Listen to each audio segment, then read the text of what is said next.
And hello everyone, welcome back to another, video. Now one thing that I noticed when installing Vivaldi is that they gave us three options.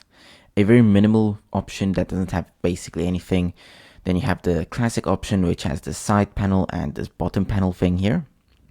And then you have the full feature version which just has everything.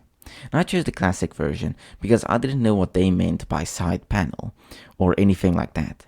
Turns out it's this annoying panel right here, and this is the bottom panel thing as well. I'm going to show you how to remove them. With this one, there's two ways you can do it. If you still want this panel, you just don't want to see it, you can make it like that, and we can just remove this one easily. So let's go here to the settings symbol right there. So let's go here and let's see. So we want to go to panels. Now first, this panel right there, you can move it to the right or to the left. If you still want it there, but you don't always want to see it, you can toggle this. So show panel toggle. And then if you click here, it will hide the panel, but it's still there. So you can still click it again to open it up again. So that's one way you can remove that side panel that nobody likes, or that some people probably do.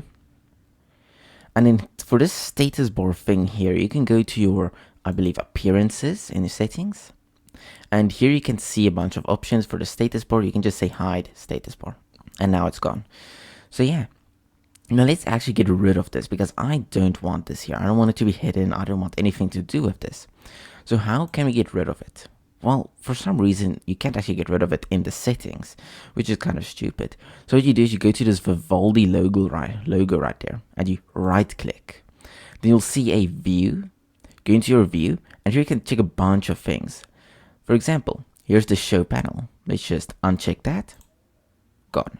So now the panel is no longer there, and you can finally just have all of the space to yourself. And yeah, thank you for watching. I hope you all enjoyed. I can now use Vivaldi without any problems, and I'll see you all again in the next video.